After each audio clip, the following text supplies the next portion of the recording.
Returning from our trek to see Mount Everest, we checked into the Makalu Hotel at the intersection of New Road and Sucre Path, just a block east of Durbar Square. I enjoyed a fantastic shower after 17 days of only washing my hands and face. Of course, for most of that time it was so cold we didn't sweat very much, but I'm sure we had quite a distinct smell by the time we had finished our trek. Being clean again was almost a forgotten experience. It was very nice. The Makalu Hotel subsequently became the Hotel Classic, and now is the New Road Mall. When we were all clean, we trundled off to the Unity restaurant for roast chicken and peanut ice cream, 2 orders of chocolate cake, and fresh coffee. Ah, the benefits of being an affluent Westerner. My stomach was very content. Lanny and Ken picked up their rings that they had made while we were on our trek, and then we went off to get the mail. Later, I lay on my bed listening to a man out on the street coughing very badly. I realized how much I appreciated the comforts of warmth, a clean body, clean clothes, a clean bed, and a full stomach. I was sleepy with comfort. We had experienced so incredibly much and had a mind full to ponder. I realized there was just so much in the world we are usually not aware of. There was so much to learn, so much to think about. We moved to the Kathmandu guest house. It was in a quieter location, had a nice garden courtyard out back, and had an attached restaurant.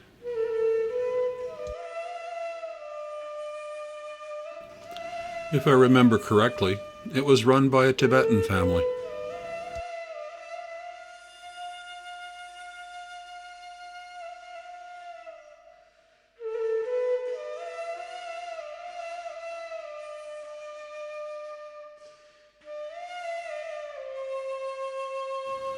The Garden of Dreams, also known as the Garden of Six Seasons, was created in a neoclassical style and built in 1920 by Field Marshal Kaiser Shumshar Rana and inspired by the Edwardian style of Europe. Evidently, not everybody in Nepal was poor.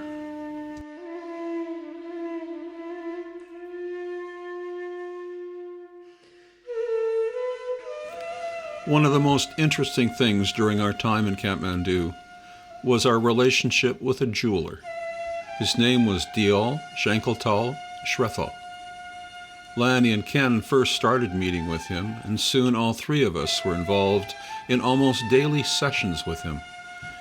We would sit at his table and talk about his life in India and Nepal, how he was hit in school if he made a mistake, and how he became a jeweler. He increasingly trusted us, and it got to the point where he would send Lanny out onto the street with a gem just to get a better look at it in the sunlight. It was a very special time and one of the highlights of our trip.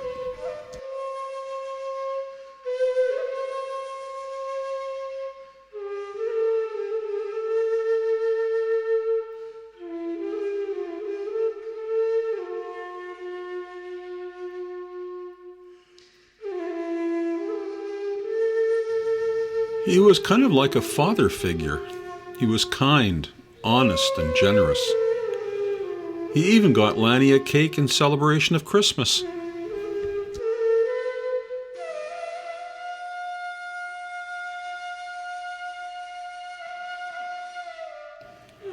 We wandered many back streets and came upon many surprises.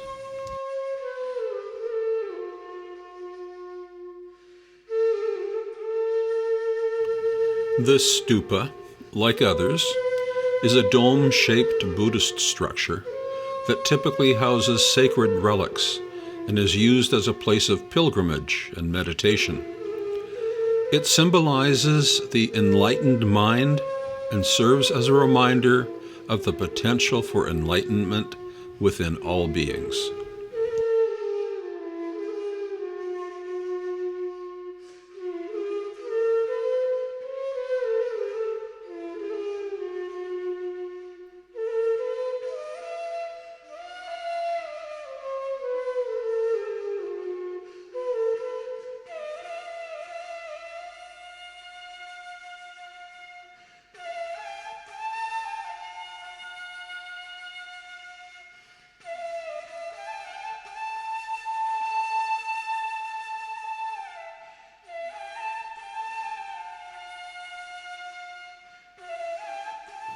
In 1970, the Yin Yang restaurant was opened on Durbar Square. It served Chinese and continental food.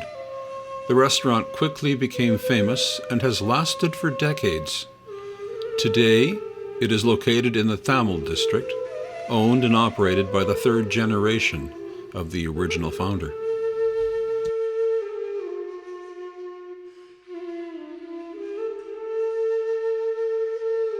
We had a special night at the Yak and Yeti restaurant.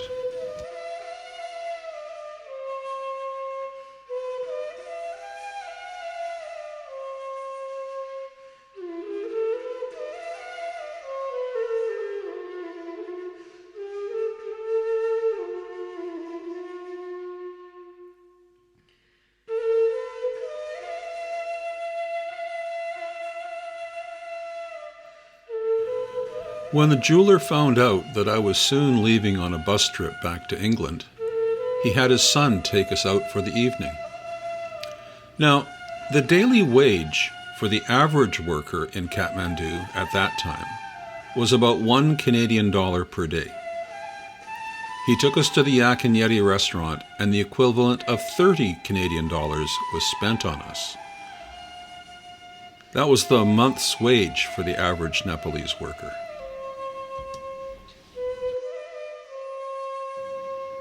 The elderly jeweler's son also took us into the ballroom where a play was being presented. I think he had a lot of pull.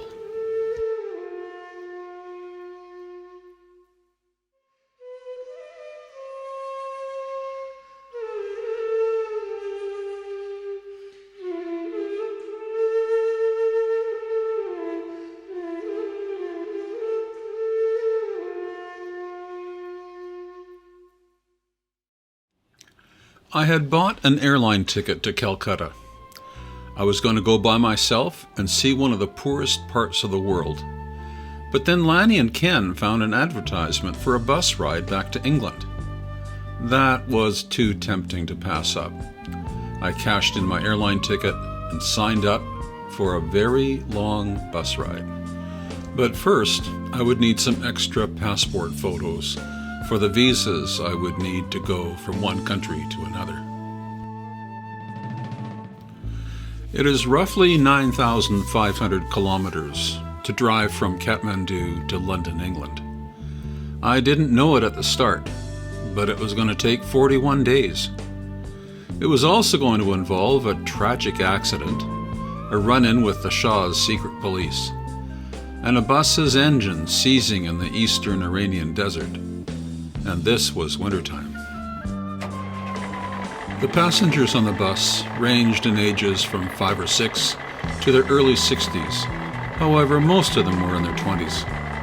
It was a convertible ski bus from Switzerland, and the canvas top rolled all the way back, allowing the stereo system to fill the surrounding countryside with Western music. I was starting on the world-famous Hippy Trail. It was December 5th, 1973. We left Kathmandu at noon, but we took the wrong road just outside of town for a couple of kilometers. But then we got back on the right track, switchback after switchback. The scenery was nice though. At about 4 p.m. we stopped for tea up on a chilly hillside at almost 7,000 feet. Now it really felt that I was starting a new trip.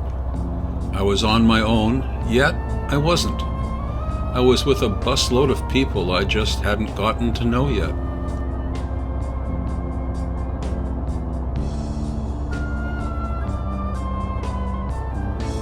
The setting sun was gold and red and lit up a solid cloud bank that spread from one end of the horizon to the other. All this spread out below me, and silhouetted against it were huge trees, black in the dusk. It was incredible. We went down switchback after switchback, down into the night and the Nepalese lowlands. I was very sorry to leave Kathmandu. I felt it was an isolated Shangri-La. When the 1973 Israeli war broke out, we felt very far removed from any troubles of the world. It not only felt physically and culturally isolated, but isolated in time as well. I suspected that wouldn't last for long. Things rarely do. We drove on into the deep of the night. After sleeping through most of the night, I woke up to the Indian plains.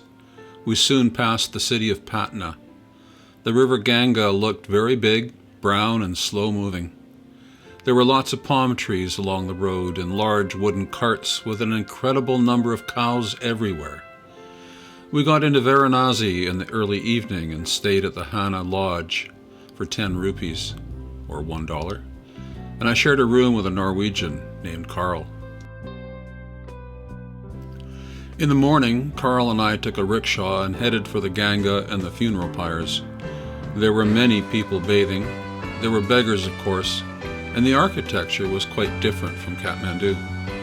We walked up to the bathing ghats and the funeral fires were mostly out. There was a smoky haze in the sky, but there was also a strange beauty to the place, although not for the queasy. There was something about the surroundings that I found very powerful and appealing.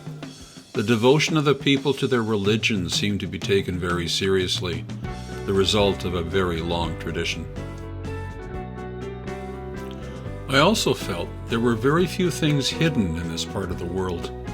Everything was out in the open, the beautiful, the ugly, the rich, the destitute, the living and the dying. The open wounds of the beggars, the stumps of arms and legs, the burning bodies on the funeral pyres, incredible devotion to religion, living and dying. It was all on the banks of the Ganga. We got a horse cart back to the relaxed restaurant, had lunch, and prepared to head further west. Little did we know what the day was to bring. The highways in India were usually very busy and none too wide. Even on the major highways, trucks and buses had to move over to avoid having their side view mirrors hit each other or have their bulging loads collide. Towns would have trucks parked on the side of the highway, lined up for some distances.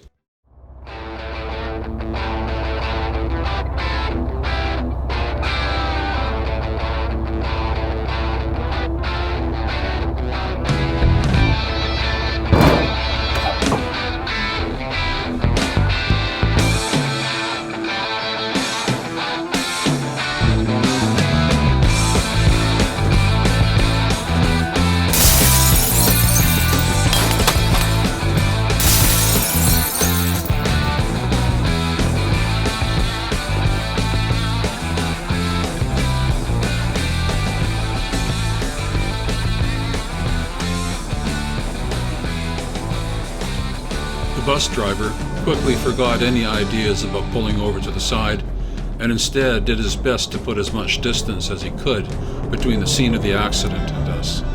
In doing so, he drove over the bicycle, puncturing a tire and damaging the power steering. A number of people had glass in their eyes, and while the bus roared down the road, eye washes were performed. Screaming and crying took place, with various people either pleading to go back to the scene of the accident or pleading that we continue fleeing for our lives.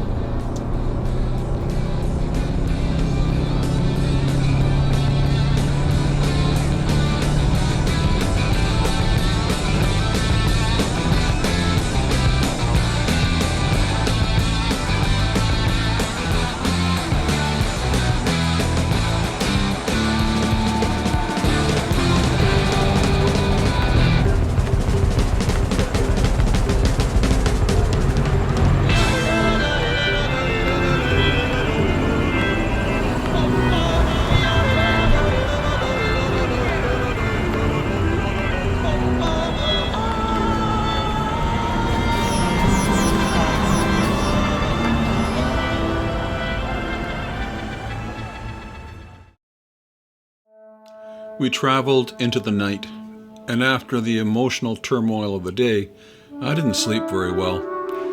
We arrived in Agra about 9 a.m. and had breakfast at the Taj restaurant, and then went into the Taj Mahal. It really is as beautiful as they say.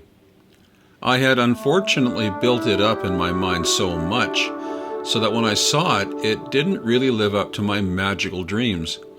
I later called this the Taj Mahal effect. The marble edifice is inlaid with semi-precious stones. It is white and gleaming, and the echoes of people's voices inside seem to keep on going forever. No wonder Paul Horn recorded music inside it.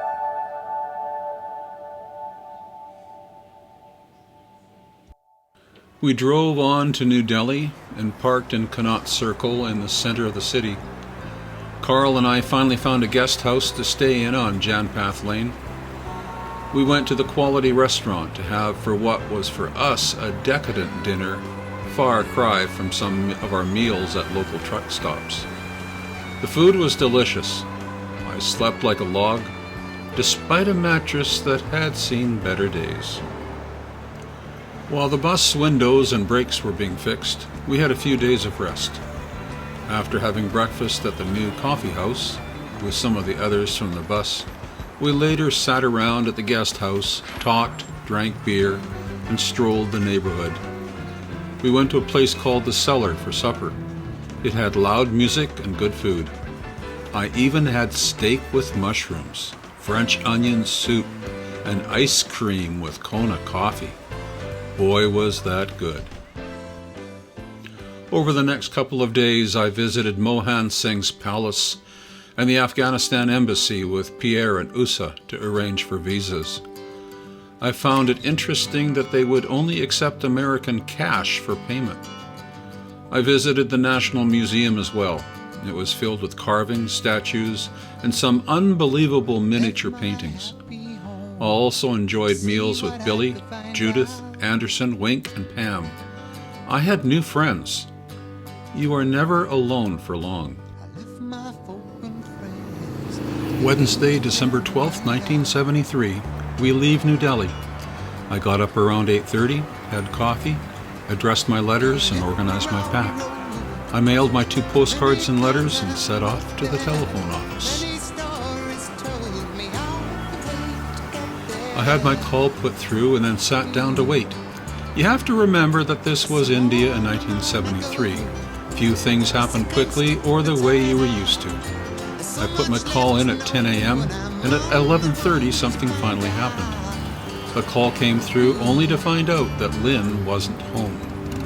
I said a few choice words to myself. I got really depressed about it and left the building. I didn't even bother checking if there was anything I had to sign, and there was, so a man came running after me. At that point, I couldn't have cared less. I went and cashed some traveler's checks, bought some peanut butter and honey for the trip, and finished packing. I went to the cellar for lunch, sipped more French onion soup while waiting for my steak, all the while listening to Rod Stewart and Santana. God, was I homesick. By the time Cat Stevens was playing, I was very melancholy indeed. Perhaps the bus would break the spell.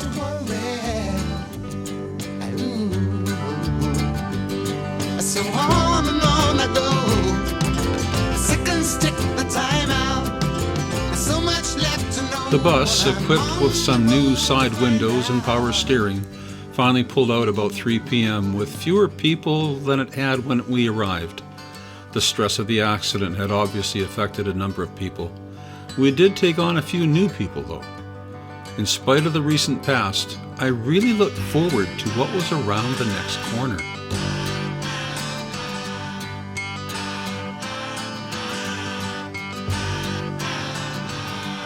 Then I found myself alone, hoping someone would miss me. As we left New Delhi, we saw numerous overturned trucks scattered along the roadside.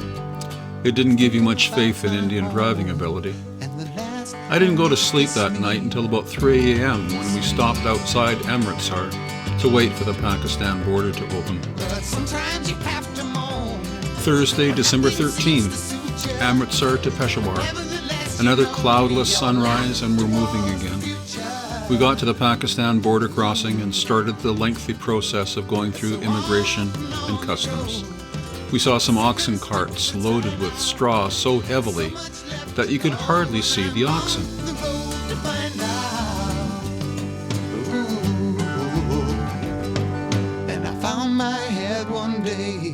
when I wasn't We even later trying. traveled through the city of Lahore and saw many more women wearing niqabs, abayas, and burqas. We got some rocks thrown at the bus. I found that nerve-wracking. Why the kids did that, I wasn't really sure. So much for Lahore. The country was flat, very poor, dry, dusty, and dirty. We stopped to eat at a village east of Rawalpindi. I talked with some men who worked at the local bank, and they even bought me some tea. This was the best experience I had had with the Pakistanis yet. As we rumbled through Rawalpindi, we could see opulent hotels in the distance. We slept again on the roadside at Peshawar. My favorite spot to sleep by this time was between the seats on the floor, sleeping crosswise. I could sleep very nicely like this, even with the minimal padding of the thin closed cell pad I had brought from my trek in Nepal. We got up and headed for the Khyber Pass. I hadn't really learned that much about it before the trip, but the term still conjured up thoughts of hundreds of years of history. I wondered what present-day reality was like. The fact that travelers were not supposed to travel through at night due to thieves and general lawlessness of the region made me feel both excited and uneasy. After the Khyber Pass, we got to the Afghanistan border to see large numbers of decorated trucks and even more veiled women. The dry winter cold was mixed with the smell of diesel fumes. We started to enter more flat country with the snow-capped mountains of the Hindu Kush to the north. I found the scenery beautiful. We passed Jamrud Fort and entered the Kabul or the Mashhad Gorge.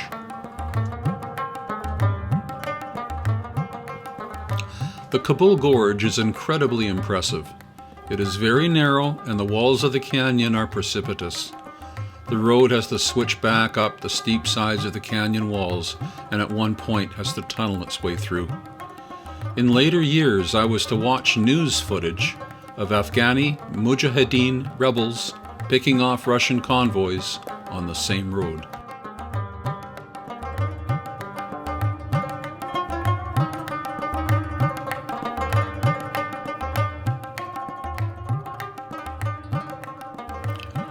When we reached the western end of the gorge, the scenery broke out into flat country with cold, bleak, snow-capped mountains in the distance.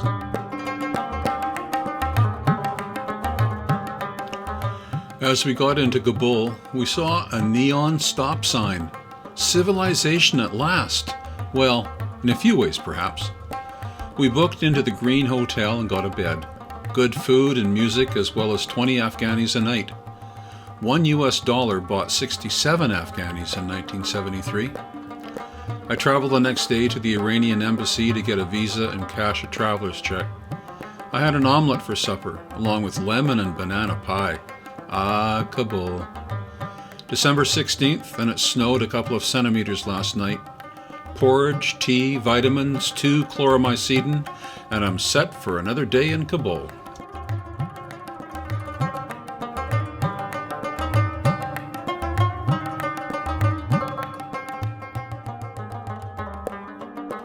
Tuesday, December the 18th, Kabul to Kandahar. The bus wouldn't start this morning due to a combination of a weak battery and diesel fuel that was so bad it wouldn't light with a match. We pushed the bus down the street in vain, huffing and puffing, only to realize that wasn't going to work. The drivers were going to have to work something else out, so in the meantime I went off to mail Lynn's letter, cashed another check, and after much bargaining, bought 4 brass cups. The bus was finally ready, so off we went into the cold, snowy Afghani desert. Was it beautiful?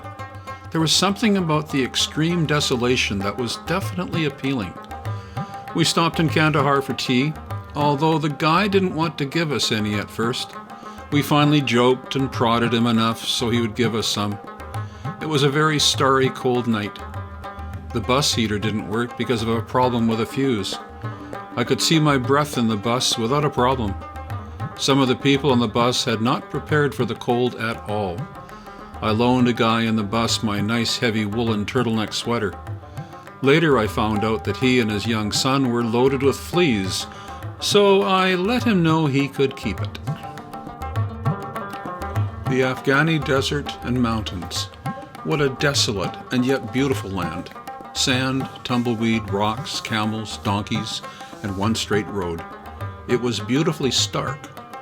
We made the Iranian border around 4:30 p.m. We got checked through customs, but the border was closed. Neil, one of the bus drivers, got very upset with an official who was checking the bus and almost lost his cool. We signed into a little hotel, had a couple of fried eggs and tea for supper, danced with the border police later that night in a wonderfully friendly get-together, and slept on the bus only to have to get up around 3 a.m. to puke my guts out. Those eggs fried in rancid grease. I felt a lot better after throwing up. Thursday, December 20th, the border between Afghanistan and Iran. It was another beautiful sunrise, welcoming another cold, clear morning. I had a couple cups of tea and went to get the police to stamp my passport. The bus started. We all got through the police checkpoint and headed down the road through no man's land to the Iranian border checkpoint. We parked the bus amidst modern-looking buildings, got 3 capsules for cholera or something, and then started a very long wait. Looking at the soldiers, I realized they were well dressed, partly because their uniforms actually fit, unlike the poor Afghani border guards. Well, we soon found out that the border guards were looking for a woman named Barbara, and as luck would have it, or the lack thereof, Neil's girlfriend's name was Barbara. She was told she would have to report to the next town, Tehran. They then started to really search the bus for God knows what. They looked everywhere. After a couple of hours, they started a baggage search, but they didn't want to look at a single thing of mine. They got to the point that the guards were preparing to take out the diesel tanks, but we all, especially the drivers Neil and Graham, started to give them a hard time, joking and ranting, because things were just getting too weird. They finally stopped. It became apparent that part of the reason for the rigorous search was that they were putting on a show for some kind of inspectors that were visiting the border crossing. We were just the victims. A policeman accompanied us all to Tehran. A 12-car motorcade came from Mashhad, including the chief of police for all of Iran, just to look at her passport. After 4 or 5 hours, it was finally decided that we could take Barb to Mashhad, along with another cop who decided to take along his wife and kid. The bus overheated on the way and seized a couple of times, and we ran into fresh snow on the road, but we finally arrived in Mashhad about 3 a.m. The man at the Amin Hotel didn't want to really give us a room at first, but we persuaded him to. So ended a very novel day. Friday, December 21st, Mashhad. When I went to pay the hotel bill, I was asked to pay twice. I told him what I thought and left.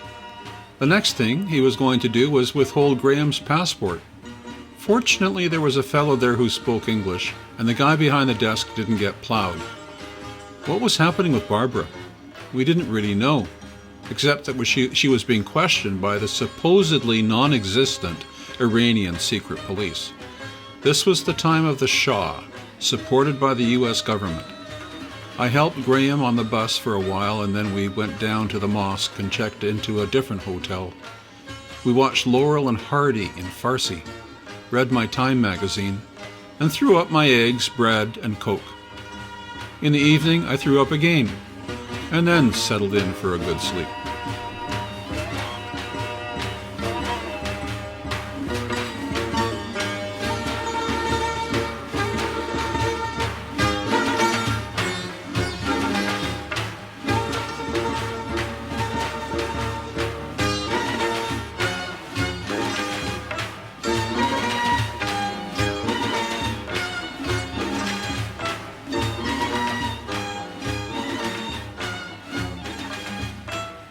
Saturday, December 22nd, I had a Coke and Pepsi for breakfast. God, how I longed for safe food. Barbara came back with Neil. The secret police finally decided that our Barbara was not the one they were looking for. There was a rumor they were looking for a person who was going to expose the government for doing something nasty. We got going again after we finally found the road out of town. The weather was beautiful as usual, with snow on the mountaintops. I was feeling good, but many in the bus had bad coughs. Pierre, the guy who I loaned the sweater to, busied himself trying to pick out fleas from his clothing. The bus finally seized up again, 114 kilometers out of the last town. We were stuck. Evidently, Neil and Graham had decided not to put oil into the bus in Afghanistan until they had access to the less expensive oil in Iran. They seemed to have waited too long. Graham pulled the back head and found the back two cylinders in pretty bad shape. There was a hole down the side of the back one, and the injection caps were partly melted. We all got as comfortable as possible and tried to sleep. I enjoyed the fact that I had a down parka and down sleeping bag, as we were in the middle of the eastern Iranian winter.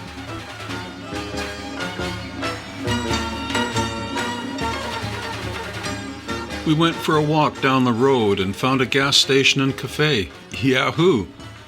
Tom and I had bread, halva, coffee, and tea. This was pretty isolated country. Most of the people in the bus were catching rides to Tehran. Besides Neil, Graham, and Barbara, 7 of us stayed on the bus. Graham had all the pistons out of the engine and thought that all of the main bearings were shot. The whole engine was apart, and one of the head gaskets was perched on the side of the road looking terribly out of place. Neil, Barbara, and Graham headed into Tehran for parts and left us in charge of the bus. We soon learned how to operate the heater and tape deck. I read a bit back at the bus and finally got to sleep. The day before Christmas in the land of Islam. Although the spirit wasn't there, I thought it was a good time to think about what Christmas meant to me. I thought the spirit of giving should be practiced all the time, and Christmas had become way too commercialized. It had little to do with religion. I had some bread and jam in the bus. Some highway police stopped to see if we needed help, and I went down to the cafe. I had a Canada Dry orange drink and a coffee. It was warm and sunny, and the tape player ran some Iranian music. A couple of men spread out their mats and bowed to Mecca. It was a comfortable place. Mick and Daniel were invited to a farmer's house for the night. I went back to the bus, sat around, smoke slowly wafting about, and I passed out some candies I had bought at the cafe. We brewed up some tea, and Tom mixed up some sampa, sugar, and jam. I kept my down parka on, crawled into my bag, and fell asleep.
Jonathan arrived by bus from Tehran with parts. We all went down to the cafe for coffee and to wait for the motor to warm in the sun. I helped Neil and Graham by passing tools, turning the engine over while Graham put in the bearings and ends, and being a general helper. I got covered in grease. We managed to get all the bearings and big ends in, as well as the pistons. They almost got the sump on, but it was getting late and cold. We headed down to the cafe again for a beans and egg supper.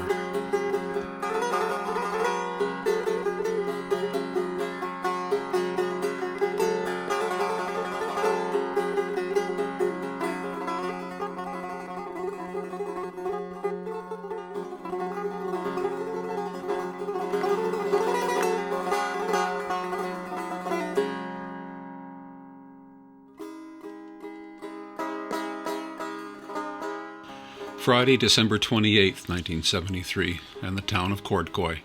We woke up to the cold and drove for perhaps 10 kilometers until the crankshaft got hot. We stopped for breakfast at a little shop. We then drove for another 10 kilometers until the engine started to knock too much. We peeled off down onto a grassy spot and spent most of the day helping to take the engine apart. The gearbox had to be slipped out and it was bloody heavy. We slipped my crampon straps under it and lifted it out. Graham was slightly pinned underneath it for a while, but other than that, it went fairly well. I cleaned up and went to get some food. Neil, Graham, and Jonathan took the crank out. The crank fell on Graham and gave him a black eye and a cut cheek.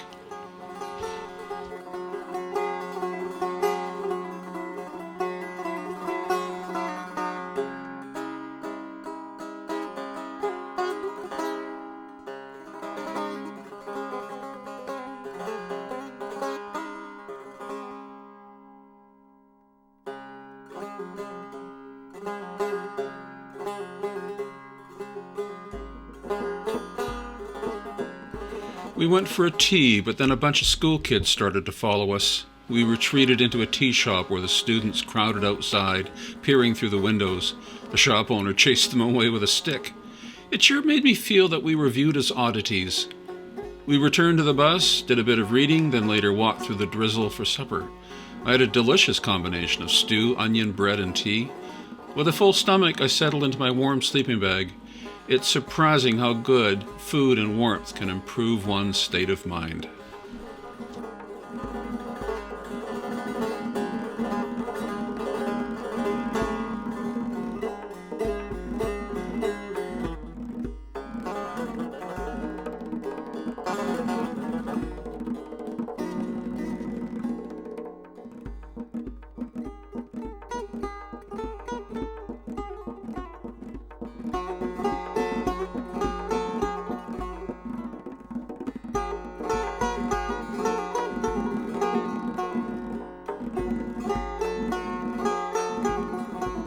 I got up early and had breakfast. I returned to the bus and started passing tools until finally it was time to put the gearbox in.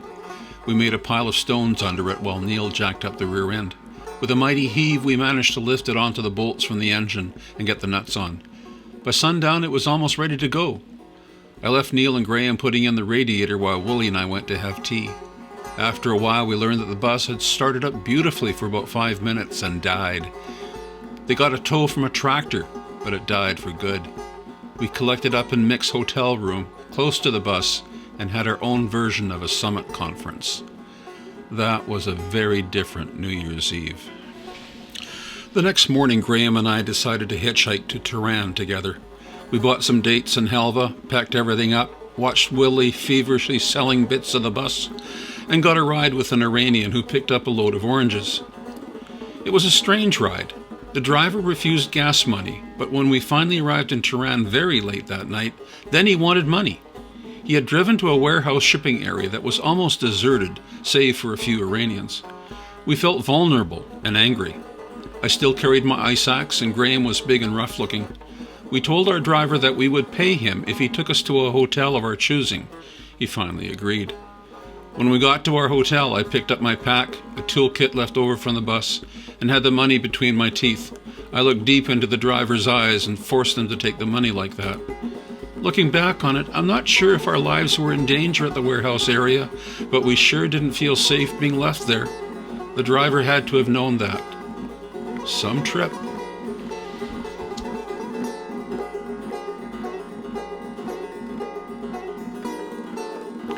We stayed in a traveler's hotel, in other words, a cheap one. Graham showed me the bathroom where a guy was found dead from an overdose on the drive to Kathmandu. I looked into the cost of flying home, but the cost and the desire to see what was around the next corner made me decide against any flight.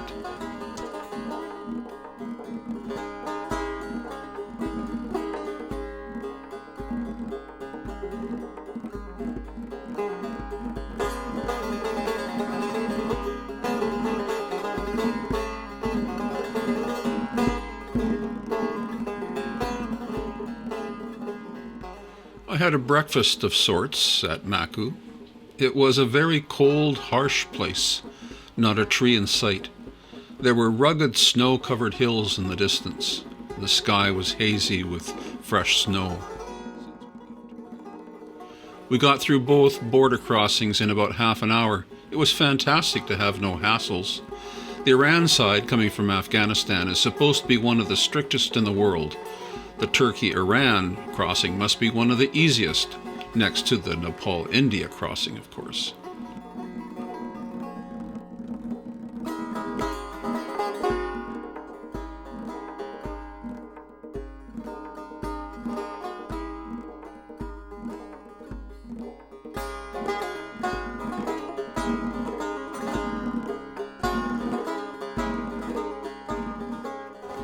We traveled on through the freezing Turkish night until our gas line froze. By the time it was fixed, our radiator had frozen. By the time they got that thawed, the propane tank fueling the heater for the bus froze. Graham had my down bag, and I tried to sleep in my down jacket. My feet were like blocks of ice by 2 or 3 a.m. We finally got going around 6 a.m. and finally made a tea stop.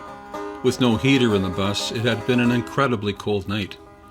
There were some nice ice patterns on the windows, though. The sun came out, and it was finally warm. Further on, there was a stoppage on the road. A Turkish man was spread out on the pavement, apparently knocked out of his shoes. We were held up for about half an hour. We got into anchor about 1 a.m., and Graham and I got a room for about 20 lira.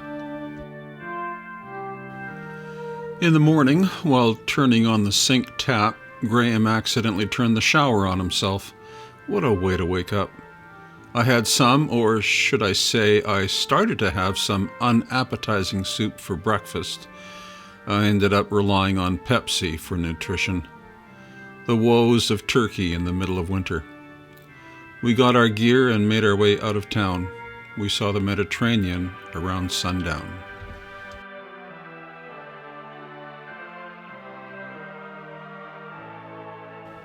We took the ferry across the Bosporus. Istanbul at last. Europe and all that. I stood out on the deck and watched all the ferries go by. Lights, noise, and lots of activity. I hope I haven't lost Asia forever. It is a beautiful place. It was a totally different experience. We signed into the Hagia Sophia Hotel for 20 lira. It was clean and warm. Heaven. We went to the pudding shop across from the Blue Mosque, and we proceeded to get rowdy and drunk. Graham puked in the basin in our room. Perhaps we were celebrating survival. I had breakfast, changed some money, then went to the Grand Bazaar. It's got to be the biggest bazaar in the world, all under one roof. I have never seen more jewelry in all my life. I bought a meerschaum pipe for 150 liras, or about $11 Canadian.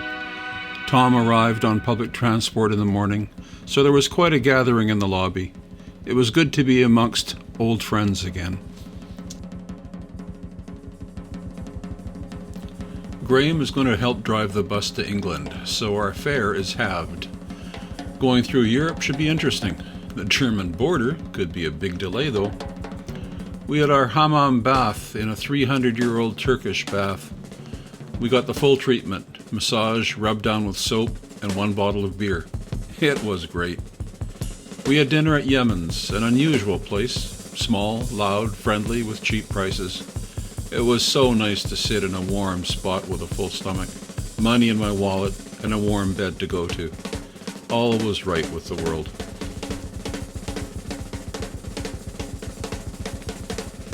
Thursday, January the 10th, still in Istanbul. Sam got $40 stolen. That was the last straw. After Neil had money stolen on the way in, we raised hell. Les and Sam refused to pay their bill. The management didn't appear too excited about investigating anything. So we loaded the bus, the management came running with the police, and Les and Sam went to the tourist police with the management and were told there to not worry about paying the bill. We left Istanbul.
It was time to decompress and try to digest what I had just done. I stayed in Graham's place for the next month, visiting London numerous times by train.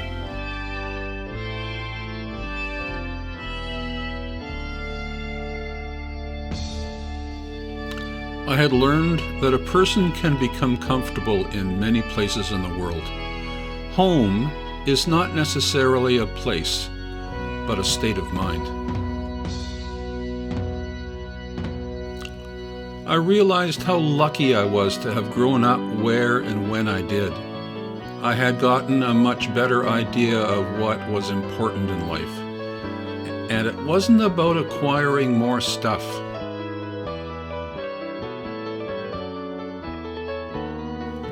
Over the last few months, I had gotten to know more about myself and what was important to me. I had gotten to know me a lot better.